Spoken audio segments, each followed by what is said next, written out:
Which is worse for your body? Extreme junk food eating or extreme clean eating? I know that's a crazy question, but which one is actually worse for your body? A bag of chips or eating nothing but leaves? It sounds absurd, but the question exposes a deeper problem in how we think about nutrition. Most people reduce food to moral categories like clean or dirty, or healthy or unhealthy, or disciplined or indulgent. And your body does not recognize food morality. It recognizes signals, insulin signals, mTOR pathway signals, AMPK signals, inflammatory signals, cortisol signals. So the real question is not which food is morally superior. The real question is, what does this do to the signaling environment inside of your body? Because longevity, it's not about perfection. It's all about long-term sustainable results. And both extremes, ultra-processed, excessive, unhealthy food, and extreme restriction, ultimately distorts the stability in these different pathways. So today we're gonna break this down biologically, and what you'll learn might surprise you. So I'm gonna talk about the false binary, good versus bad, right? Is this the wrong framework? Nutrition often is framed as binary. Processed food equals bad. Ultra cleaned, restrictive eating equals good. But biology operates on gradients, not just labels. Food intersects with energy sensing pathways, including insulin, mTOR, AMPK, and the stress axis. So this alters ultimate mitochondrial efficiency, hormone regulation. It modulates inflammation. It influences muscle protein synthesis. The body doesn't respond to the ideology of what's good and not good. It responds to biochemical input. So instead of asking, is this food healthy? We should be asking, what signaling pathway does this food activate? This shift changes the entire conversation. So what highly processed foods do for your biology is really, really important to understand. Let's begin with highly processed foods. Refined carbohydrates, essentially combined with industrial seed oils and low fiber content, create a unique metabolic environment. Immediately you see rapid glucose elevation, strong insulin responses. That insulin spike activates mTOR, which most Americans are constantly stimulating mTOR, which is one of the reasons why they're dealing with so much diabetes and all this low energy. It also suppresses lipolysis. Repeated insulin spikes also increase the de novo lipogenesis and promote ultimate visceral fat accumulation. So the landmark randomized controlled trial by Hall et al. In Cell Metabolism in 2019 showed that participants eating ultra-processed diets consume significantly more calories, gain a lot more weight, even when micronutrients and macronutrients are matched. The mechanism was not simply calories, it was altered satiety signaling and eating rates. So chronic hyperinsulinemia drives adipocyte expansion, which is the fat cells in your body. Adipose tissue is not inert storage, it's an actual endocrine organ. And large adipocytes secrete inflammatory cytokines such as interleukin-6, IL-6, and TNF-alpha. And over time, this contributes to systemic low-grade inflammation. So the bigger those adipose cells are, the more IL-6, the more TNF-alpha get secreted. In British Medical Journal in 2019, they found that associations between ultra-processed food intake also increased mortality rate. Surprise, surprise. Mechanistically, repeated glucose excretion impaired mitochondrial efficiency, increased oxidative stress, and reduced metabolic flexibility. And the ability to switch between glucose and fat oxidation and the ability to use fat for energy is absolutely essential. So this is not about toxicity, it's about signal distortion. So processed food isn't quote unquote bad, it's repeatedly pushing your metabolic system into instability, which then over time becomes very, very bad. So what about extreme restriction? Does this do the same? What about that extreme healthy eating? Let's examine the opposite extreme. Chronic, restrictive, clean eating. It's a low calorie, low protein diet, activates a completely different, equally important signaling pattern. Caloric restriction without resistance training suppresses mTOR chronically, okay? Short-term mTOR suppression may enhance cellular repair processes, but sustained suppression reduces muscle protein synthesis, and AMPK activation increases under essentially an energy deficient environment.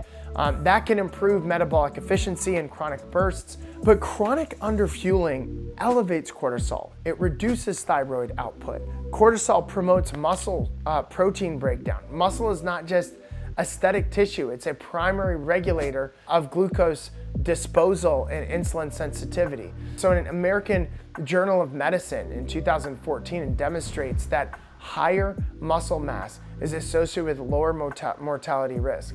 Lean mass is one of the strongest longevity predictors that we have, and chronic underfueling without adequate protein intake accelerates lean mass loss. And ultimately, reduced muscle mass reduces insulin sensitivity. That paradoxically increases long-term metabolic risk. So this is the most important point that most people miss. Extreme restriction degrades the very metabolic resiliency that people are actually trying to build. So starvation and junk food are just different roads that can lead to disrupted metabolic stability, okay? So the shared mechanism is that there's signaling instability. That's the unifying theme. Both extremes distort energy sensing pathways. Ultra-processed chronically activates insulin and mTOR pathways, and it promotes you gaining weight and driving inflammation inside your body. Extreme restriction chronically activates AMPK and cortisol, suppressing anabolic signaling and reducing muscle mass. So longevity requires oscillation, not chronic activation in one direction or the other. So healthy physiology, they cycle between the mTOR activation during feeding and training and the AMPK activation during fasting and recovery. So stable insulin sensitivity is essential. Controlled inflammatory signaling is essential. Chronic inflammatory tone ultimately predicts disease risk across multiple conditions. And according to Nature Medicine in 2019, it describes chronic inflammation as a common pathway underlying age-related diseases. And excessive fuel can create inflammatory burden. Chronic deprivation can essentially create stress burden, and both increase systemic strain. So the body doesn't care whether stress comes from too much or too little. It responds to stability. So there are genetic and environmental contexts for this. Individuals' responses, they vary. There's variants in genes, like APOE influences lipid metabolism, FTO variants influence appetite regulation. There's differences in insulin sensitivity that alters glucose responses. There's environmental factors that also modulate outcomes. There's sleep restriction alone can impair glucose tolerance within days. In Lancet, they came out with an article that showed that physiological stress alters cortisol and fat distribution as well. So two individuals can eat the same meal and experience very different metabolic responses. And this is why blanket dietary moralizing fails. The goal is not just universal purity, it's individualized stability. And what the body actually thrives on is adequate protein preserves, lean body tissue, micronutrient density that supports mitochondrial health and the enzymes within the mitochondria, stable glucose regulation to protect insulin sensitivity, resistance training to maintain anabolic signaling, sufficient energy ability to prevent chronic cortisol elevation. And so muscle mass functions as a metabolic buffer. It absorbs glucose, secretes myokines, reduces inflammatory load. Preserving lean mass protects metabolic flexibility.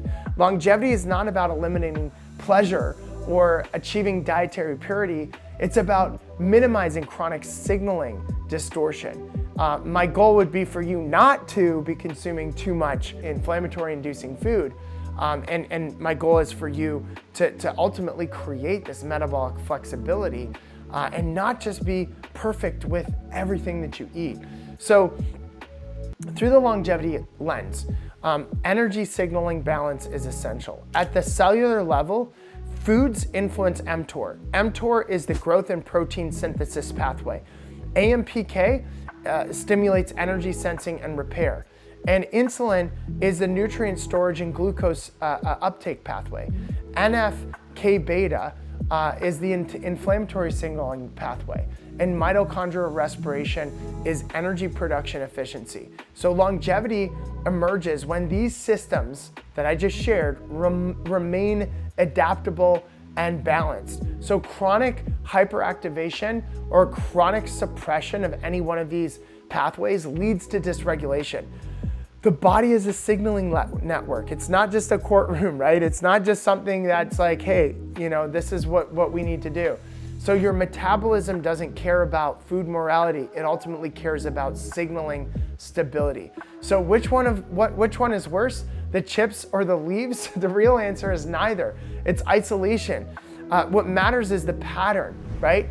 Chronic ultra-processed excessively distorts insulin and inflammatory signaling, and chronic restrictive underfueling distorts cortisol and anabolic signaling. And the body thrives in adequacy, in adequate protein, in having adequate micronutrients, and stable energy, and strength, stimulus, and recovery. And longevity is not about choosing extremes. It's about maintaining metabolic stability and flexibility for decades to come. The goal is not just eating perfectly. It's about eating in a way that keeps you signaling and you're signaling resilient. And if this reframe is helpful for you to think about your nutrition differently, I would love for you to share this with somebody that you believe should get this information, so they can understand that food is not a moral debate. Instead, it's a biological conversation that you're having every time you eat. And so my goal again is for you to eat healthy and then regulate the mTOR and AMPK pathway in a balanced function. Thanks so much for watching. Please share this with other people. Click that bell button to be notified for future videos. And go ahead, leave a comment if you have any questions or any comments. Thanks so much. Have a great day, and we'll talk to you soon.